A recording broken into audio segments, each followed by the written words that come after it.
essentiel. Avez-vous déjà ressenti une gêne en présence de quelqu'un qui pourtant semble amical?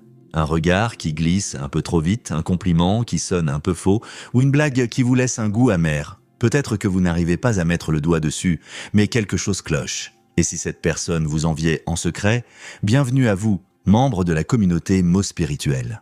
Nous grandissons doucement, mais sûrement et chaque jour, nous avançons ensemble vers plus de lucidité, de paix intérieure et de force. Aujourd'hui, je vous partage 8 signes subtils, mais puissants, qu'une personne de votre entourage vous envie en silence. Et pour cela, nous allons nous appuyer sur une notion profonde issue de la psychologie de Carl Jung, la théorie de l'ombre. Selon Jung, chacun d'entre nous possède une part inconsciente, refoulée, une zone obscure appelée l'ombre. C'est là que se cachent nos blessures, nos jalousies, nos colères non assumées. Et quand une personne ne reconnaît pas son ombre, elle peut la projeter sur les autres souvent sans même s'en rendre compte. Voici donc les 8 signes révélateurs. Soyez attentifs, surtout au dernier, il est souvent le plus négligé.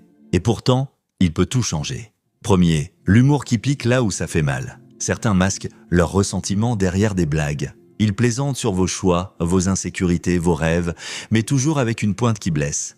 Et quand vous réagissez, ils se défendent. « Tu n'as pas d'humour ? Je plaisantais ». Ce genre d'humour n'est pas innocent. C'est souvent une attaque déguisée, un rejet de ce que vous représentez.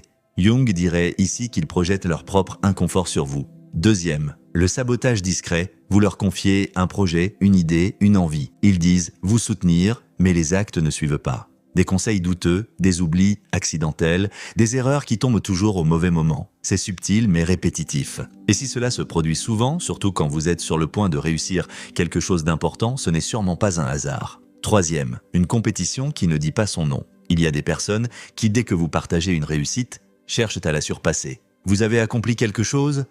Elles ont fait mieux. Vous vivez un moment de joie. Elles détournent l'attention. Ce n'est pas une coïncidence.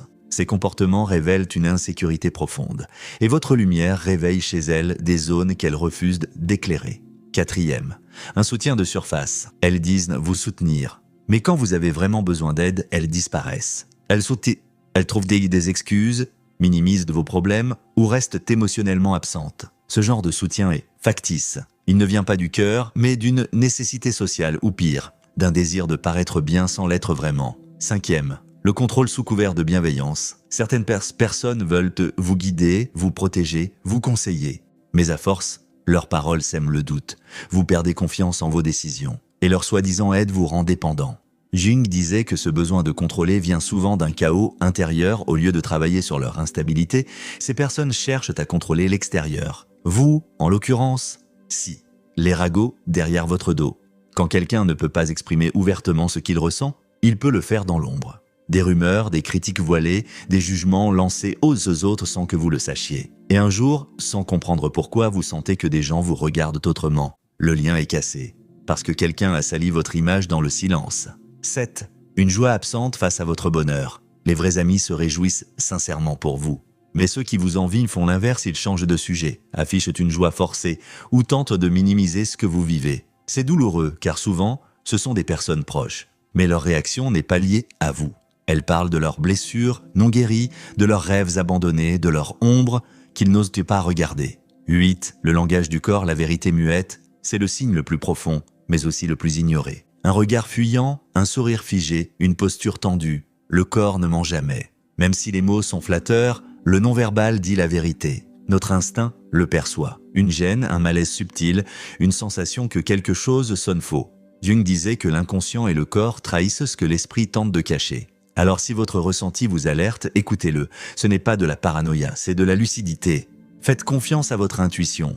Dans un monde où tout le monde porte des masques, votre ressenti est votre boussole. Ne vous forcez pas à aimer ceux qui vous blessent. Ne justifiez pas l'injustifiable. Et surtout, ne doutez pas de vous simplement parce que d'autres ne savent pas gérer leur propre ombre. Protégez votre lumière. Et entourez-vous de ceux qui vous élèvent sincèrement. Merci d'avoir écouté ce message jusqu'au bout. Si ce contenu vous parle, pensez à vous abonner, à liker ou simplement à le partager avec quelqu'un qui en a besoin. À demain pour une nouvelle réflexion sur mots spirituels. Prenez soin de votre paix intérieure.